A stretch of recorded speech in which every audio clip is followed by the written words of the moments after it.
Oi, pessoal! Hoje a gente vai dar prosseguimento às aulas sobre circuitos elétricos, falando sobre corrente elétrica. A gente já falou um pouco sobre o conceito de carga elétrica, sobre o conceito de tensão elétrica, e hoje a gente vai focar na corrente, tá bom? Para falar um pouco sobre corrente, a gente tem que pensar inicialmente no material condutor. O que é um material condutor? O material condutor é um material que possui, em temperatura ambiente, uma alta concentração de elétrons livres, né? Na ordem aí de 10 a 23 elétrons por centímetro cúbico, né? Basicamente, pelo menos um elétron para cada átomo, né? Então, o elétron livre, se a gente lembrar lá da química do ensino médio, são os elétrons que estão na última camada de valência, né? Na última camada eletrônica, que estão tão distantes do núcleo e a força que o núcleo exerce sobre eles é tão pequena que qualquer agente externo, qualquer força externa faz com que eles perambulem pelo material. Inclusive a temperatura, né? Normalmente a temperatura faz com que eles perambulem lá pelo material, né? Então, pensando num material condutor aqui com seus elétrons livres, se eu aplicar sobre ele uma tensão elétrica, então botar uma tensão ali com os eletrodos entre os terminais daquele material, né? Essa tensão elétrica vai impor no interior do material um campo elétrico, né? Então, o campo elétrico pode ser definido basicamente como a tensão dividida pelo comprimento daquele material, pensando no material bem comportado, com uma geometria amigável, né?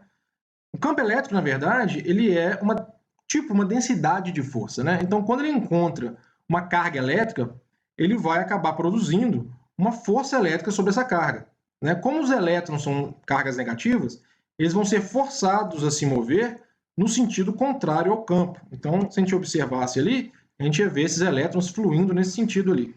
Agora, se eu observasse durante esse movimento todo uma pequena seção desse material, né, fizesse um corte nesse material e observasse ali a seção transversal, a cada instante de tempo eu ia observar uma quantidade de elétrons atravessando aquela seção, né? Então, eu teria uma quantidade ΔQ de elétrons atravessando a seção durante um intervalo de tempo, ΔT.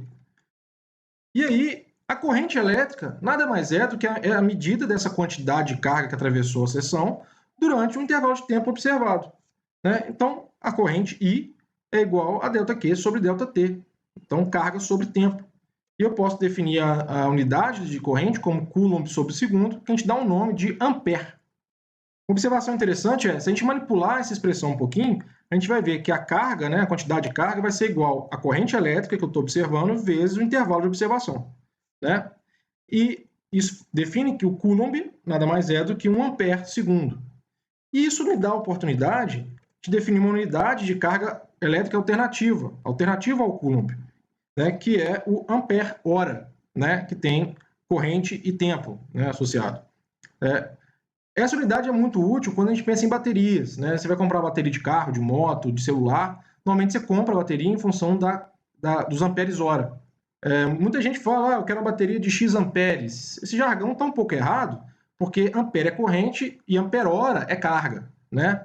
Então, se eu pensar que 1 ampere-hora, uma bateria de 1 ampere-hora, vai ter armazenado lá dentro 1 ampere vezes 3.600 segundos, então 3.600 amperes segundo, que é igual a 3,6 quilocoulombs. Essa é a carga armazenada numa bateria de 1 ampere-hora. Então, a bateria lá de carro de 40 ampere-horas vai ter 40 vezes isso armazenado. Então, Tiago, por que a gente usa ampere-hora e não Coulomb todo o tempo? Porque, dependendo do que você quer calcular, o ampere-hora te dá uma velocidade de conta, né, uma noção, um feeling muito maior. Então, por exemplo, imagina que eu tenho uma bateria de carro de 40 ampere-horas e eu começo a extrair dela uma corrente constante de 10 amperes. Eu sei, então, que a bateria vai ser completamente descarregada em 4 horas. Então, 4 horas vezes 10 amperes vão me dar 40 ampere-horas. Entendeu? Então, dá essa noção de tempo de descarga, tempo de carga, de uma forma muito mais rápida do que se eu estivesse calculando com coulombs. Tudo bem? Então, isso é só um parêntese que eu gostaria de abrir. Agora, como que essa relação carga e corrente se dá se a minha corrente não for constante? Então, pensa aí numa curva de corrente toda maluca ali, né? Como que eu posso definir a quantidade de carga que eu estou transferindo de um ponto a outro de um circuito, do material, que seja, né? Dentro de um intervalo de tempo? Na verdade, agora eu não vou calcular a corrente vezes tempo, porque a corrente varia, né? Mas eu posso calcular a área sobre a curva, né? E a área sobre a curva vai me dar a quantidade de carga que eu transferi dentro daquele intervalo, dentro daquela área. Entendeu? Então, de uma forma genérica, carga elétrica é igual à área sobre a curva de corrente. Né? Se a corrente for constante, vai ser simplesmente a corrente vezes o tempo. Agora, se a corrente for alternada ou variável, né? Aí eu tenho que calcular a área mesmo. Né? Se você tiver um pouco mais avançado na matemática, essa definição pode ser refeita como a carga elétrica é igual à integral da corrente. Tá? Tudo bem? Então, uma vez entendido o que é corrente elétrica, eu posso falar de uma coisa extremamente importante para o estudo de circuitos, que é o sentido convencional. O que é isso? Né? Todo mundo sabe, e é óbvio, que dentro de um circuito elétrico, o que se move para formar a corrente são os elétrons. Mas essa noção só foi obtida faz pouco tempo, né? Sei lá, um século atrás, por aí. Então, toda teoria de circuitos elétricos foi feita pensando que quem se movia são as cargas positivas, os prótons, né?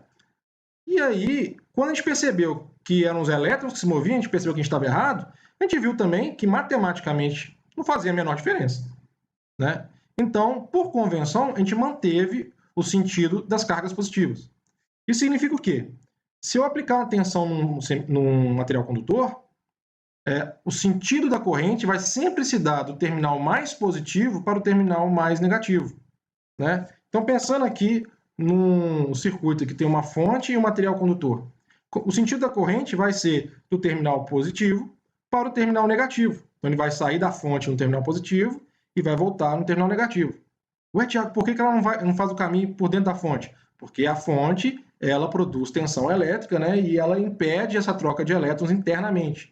Então, só isso. O sentido convencional é o sentido onde o movimento da corrente se dá do terminal positivo, né, do potencial mais elevado, para o potencial mais baixo. Outra coisa importante é a noção de fonte de corrente. Né? Assim como quando a gente falou de tensão elétrica, eu comentei que existem alguns elementos, alguns equipamentos que têm a capacidade de produzir tensão, né? Eu também tenho alguns circuitos e alguns equipamentos que podem produzir corrente. Né? E a gente representa, a gente modela esses elementos como uma fonte de corrente elétrica. Eu tenho também dois tipos. Eu tenho a fonte independente, que o símbolo é esse, né? uma bolinha com uma seta, que representa uma fonte de corrente, uma corrente elétrica, cuja magnitude e amplitude não depende do circuito na qual ela está inserida. Ela sempre vai ter aquele valor definido ali. Né? Eu também tenho as fontes dependentes, onde a corrente depende de uma função matemática de alguma grandeza x aí. Né? Então, a gente representa essa fonte dependente como esse losango com uma setinha. Como utilizar isso dentro de um circuito, a gente vai ver mais para frente. Tá bom? Então, gente, por hoje é isso aí. Obrigado por ver meus vídeos aqui. Se vocês gostarem, dá um like aqui no canal, se inscrevam no canal também. Tem bastante vídeo sobre circuitos elétricos, eletrônica analógica, um pouco sobre eletrônica de potência, né? Tudo bem? Então, valeu, até a próxima, bons estudos!